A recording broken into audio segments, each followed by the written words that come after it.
The fire started just after 2 in the morning under a concrete overpass in Millbrook, Ohio. By sunrise, everything a 63-year-old homeless man owned had been reduced to wet ash and melted tarp. The young men who did it filmed it, laughing, and stole a battered green metal box he had carried for 20 years. That box was their mistake.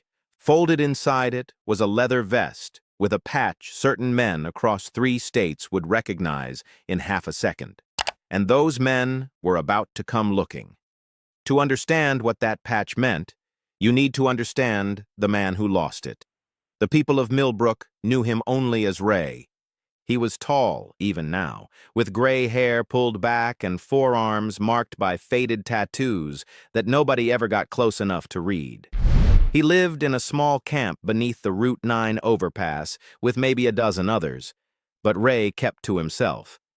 His tent sat slightly apart from the rest, a patched dome of canvas and blue tarp anchored against the concrete pillar. In the mornings, he collected cans along the riverfront.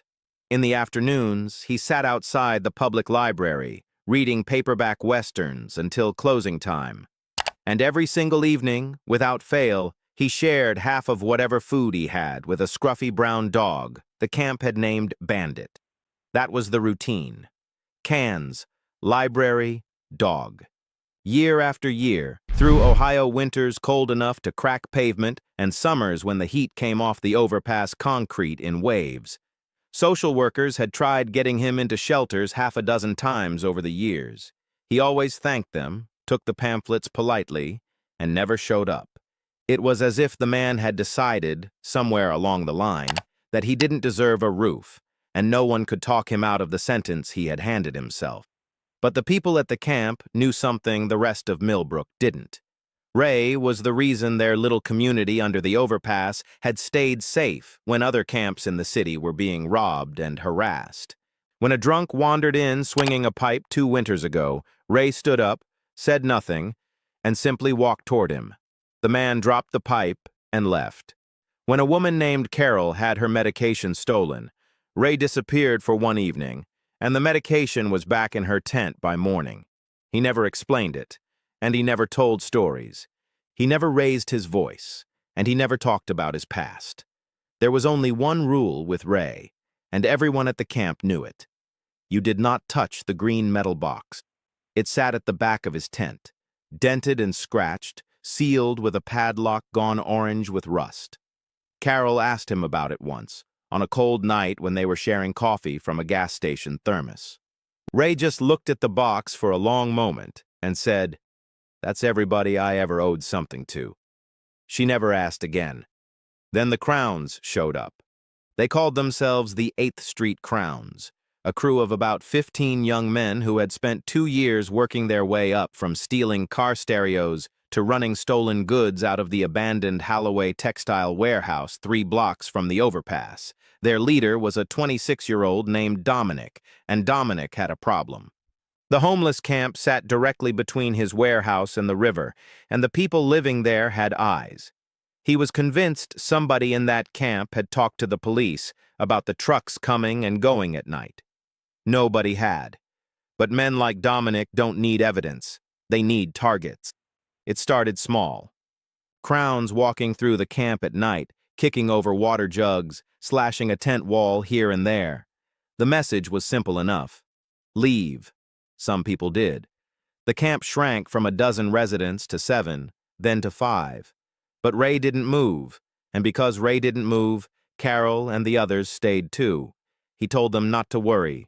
He told them these boys were loud, because loud was all they had. He was right about that. But he underestimated what frightened, loud young men will do to impress each other. On a Tuesday night in late October, while Ray was 3 blocks away, walking Carol back from the food pantry, 6 Crowns came down the embankment with gas cans. They didn't just destroy his tent, they made an event out of it. Phones out, music playing from a portable speaker, laughing as the canvas went up in a column of orange flame that lit the underside of the overpass like a furnace. They stomped his cooking gear flat.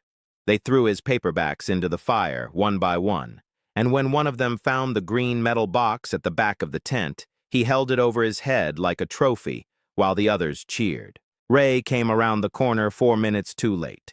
He stood at the top of the embankment and watched the last of his tent collapse into the fire, and the people from the camp who saw his face that night all described the same thing. He didn't look angry. He didn't yell or run down the hill. He just watched the flames with an expression that made Carol, in her words, feel cold in a way that had nothing to do with October. Then he asked one quiet question. Did they take the box? Somebody nodded, and Ray closed his eyes like a man doing math he'd hoped he would never have to do again. Back at the warehouse, the Crowns pried the padlock off with a crowbar, expecting cash. What they found made no sense to them. A stack of old photographs, a folded American flag, a wedding ring on a chain, a hospital bracelet with a woman's name on it, and underneath everything else, wrapped in plastic, a black leather motorcycle vest, heavy with age, with patches sewn across the front and one large emblem stitched on the back. An iron reaper riding a flaming wheel, and above it, a name that half of them were too young to take seriously. Dominic thought it was hilarious, the scary old bum under the bridge, playing dress-up in a biker costume. So he did the one thing you should never do with something you don't understand. He put it on the internet. That night, Dominic posted a video to his crew's social media page. In it, he's holding the vest up to the camera, laughing, saying, "Somebody tell this old man Halloween already passed." Then he drops it on the warehouse floor, and the video ends with a Crown pouring beer over the Reaper emblem while the rest of them howl. The video got a few hundred views in Millbrook. Then it got shared. Then somebody in Dayton sent it to somebody in Louisville. And somewhere around 4 in the morning, in a farmhouse outside Nashville, a heavy-set 68-year-old man named Sam Pruitt watched the video on his kitchen table, set his phone down, and sat in total silence for a full minute. Because Sam knew that vest. He had been standing next to it for 15 years of his life. Here's what the Crowns could not have known. Long before Millbrook, long before the overpass, Ray Mercer had another name. From the late 80s through the early 2000s, he was Razor Mercer, Sergeant at Arms of the Iron Reapers, an outlaw motorcycle club that ran the industrial Midwest. The Sergeant at Arms is not a ceremonial title. In that world, he is the man responsible for the safety of every brother in the room. He is the one who handles problems, and Ray had been, by every account of the men who rode with him, the best anyone had ever seen. He was never the biggest man in the room or the loudest. He was the calmest. 20 years in one of the most dangerous brotherhoods in America, through club wars and federal pressure and nights that ended in hospitals, and Ray walked out of every single one of them. There was a stretch in the 90s when police intelligence units in 3 different states kept his photograph pinned to their boards, because every one of them had quietly reached the same conclusion. The deadliest man in that club was the one who never raised his voice. Even now, decades later, old riders still lowered theirs when his name came up, out of respect for what happens when a patient man finally stops being patient. There's a story the old-timers still tell about a night in Gary, Indiana, in '96, when a rival crew cornered 2 of Ray's brothers behind a bar with 6 men and every intention of putting them in the ground. Ray walked into that alley alone, and 4 minutes later, he walked his brothers out of it. And the details of those 4 minutes changed a little every time the story got told, but the ending never did. That was the reputation the Crowns had set on fire without knowing it. That was the vest Dominic poured beer on for the camera. So why was a man like that sleeping under a bridge in Millbrook, Ohio? Because of one night in 2004. Ray had been the target that night. A rival crew had planned an ambush outside a bar in Toledo, meant for the sergeant at arms himself. But Ray was home with his wife Elena, who was sick, and his best friend Danny rode Ray's usual route instead. Danny was 29 years old. He'd been Ray's shadow since he was a prospect, the closest thing Ray ever had to a little brother. He never made it home. The club expected Ray to answer that. Everyone expected it. Instead, Ray did something nobody in that world does. He stood up at the table, took off his vest, folded it, and said he was done. He said Danny died wearing his miles, and no amount of blood was going to balance that. 3 years later, Elena's illness took her too, and after her funeral, Ray gave away the house, gave away the truck, and simply walked out of his own life. The box was all he kept. The photographs, the flag from Danny's funeral, Elena's ring, her hospital bracelet, and the vest he had promised himself he would never wear again. That was the shelter the crowns burned. The tent was only canvas. What they actually set fire to was a monument, and what they poured beer on was a graveyard. By the way, if you're enjoying this story, take 1 second and hit subscribe. I tell stories like this every single week, and you won't want to miss the next one. Now back to Millbrook, because Ray was not waiting for anyone. 2 nights after the fire, at 11 in the evening, Ray walked through the broken side door of the Holloway warehouse alone. He carried nothing, and he brought no one. 63 years old, in a donated coat, moving through the dark aisles of stacked pallets like he had a receipt to return. 3 crowns were on watch that night, and the youngest one, a 19-year-old named Marcus, would later describe what happened to anyone who'd listen, mostly because nobody believed him. Ray asked one question. "Where is my box?" The first crown laughed and swung a bat. What happened next took, by Marcus's estimate, about 8 seconds. The bat ended up on the floor. So did the man swinging it, with his wrist bent, a direction wrists don't bend. The second pulled a knife, and Ray moved into him instead of away, and then the knife was in Ray's hand, and the second man was face down on the concrete with his arm pinned behind him, screaming. Ray never hurried. He never even breathed hard. Marcus said it was like watching someone fold laundry. Then Ray looked at Marcus, the only one still standing, and said, "Son, I'm going to ask you one more time." Marcus led him straight to the office. The box was there, pried open, contents scattered across a folding table next to beer cans and cigarette ash. Ray gathered up the photographs, the flag, the ring, and the bracelet. His hands, Marcus swore, were shaking for the first time, not with fear, but with something much older. The vest was gone, though. Dominic had taken it home as a joke, a trophy for the wall. Ray stood there for a moment in the dark office. Then he told Marcus something that Marcus repeated word for word to the police weeks later. "Tell your boss he took something that doesn't belong to him. And tell him I'm not the one he needs to worry about." Marcus didn't understand that last part. He would in 72 hours, because Sam Pruitt had spent those 3 days on the phone. The video had already told him where. A few quiet calls to old friends told him who.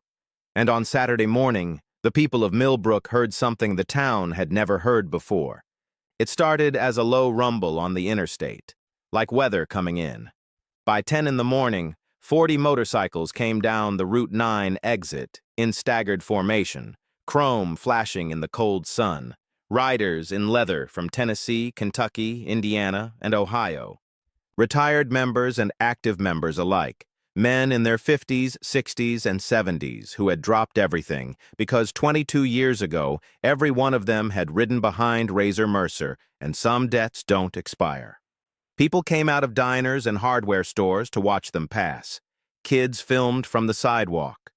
The column moved through downtown Millbrook at a slow, deliberate pace, engines rolling like distant thunder off the brick storefronts, and everyone watching understood on some instinctive level that this was not a club ride and not a charity run. This was a formation with a destination. They didn't go to the overpass first. They went to 8th Street. 40 bikes parked in a perfect line across the road in front of the Holloway warehouse, engines off, and then the riders just stood there. Nobody shouted or made a single threat. Sam Pruitt walked to the warehouse door alone, knocked twice, and handed the kid who answered a folded piece of paper with one sentence on it. "The vest comes back today, and every man in this building finds a different town to live in." Inside, the crowns were falling apart. Half of them had already seen what one old man did to 3 of their friends in 8 seconds, and now there were 40 more standing in the street, like a wall of leather and gray beards and absolute certainty. Dominic screamed at his crew to hold together. His crew looked out the window at the row of reaper patches and made a different decision. By sundown, 9 of the 15 crowns had simply vanished from Millbrook. Marcus was the first to walk out the front door, straight past the line of bikers, straight to the police station, where he told them everything. And that's where Dominic's real problem arrived, because the reapers never had to lay a hand on him. The arson video he had proudly filmed and posted, the one with the gas cans and the laughing and the fire, had been sitting in the Millbrook Police Department's evidence file since the morning after it was uploaded. Combined with Marcus's statement about the stolen goods moving through the warehouse, it was over. Police took Dominic out of his mother's house on Tuesday morning, charged with arson, felony theft, and trafficking in stolen property. The officers found the vest hanging on his bedroom wall next to a poster like a movie prop. An officer returned it to Ray personally at the overpass in front of everyone, and the men who had ridden 400 miles watched their old sergeant at arms hold that leather in his hands for the first time in over 2 decades, and not one of them said a word, because there was nothing to say. Sam tried, of course. He asked Ray to come back to Tennessee, told him there was a room, a job, a place at the table. Ray said no, the same way he'd been saying no to the world for 20 years. So the Brotherhood did what Brotherhoods do. They stopped asking and started building. A former member owned a motorcycle repair shop on the north side of Millbrook with an empty apartment above it. And within a month, that apartment had heat, a bed, a bookshelf full of paperback westerns, and a dog door for Bandit. The shop needed someone who understood old engines, and nobody alive understood them better, so they offered Ray the apartment as part of the job. He moved in on a Sunday. Carol and the others from the camp helped him carry the box up the stairs, and this time it sat on a shelf in the open, unlocked, with Elena's photograph facing the room.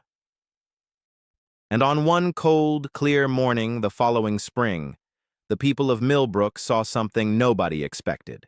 Ray Mercer, on a borrowed Harley, in his own vest, riding east out of town with 40 motorcycles behind him. They rode 2 hours to a small cemetery outside Toledo, and Ray sat alone at Danny's grave for a long time while the brothers waited by the fence. Whatever he said there, he'd been carrying it for 22 years, and when he finally stood up and walked back to the bikes, Sam said he looked lighter, like a man who had finally set something down. The Crowns thought they had destroyed a homeless man's only shelter, but his shelter was never plywood and tarp. It was 40 men who rode 400 miles when one of their own was wronged, a camp full of people he had quietly protected for years, and a brotherhood that waited more than 2 decades for the chance to bring him home. The gang set fire to canvas. What they woke up was a family. Some men are only alone because they choose to be, and it is a very bad idea to make that choice for them. If this story got to you the way it got to me, hit subscribe, because next week I'm telling the story of a waitress who was humiliated by a table of millionaires right before they found out whose daughter she was. You will not want to miss it. I'll see you in the next one.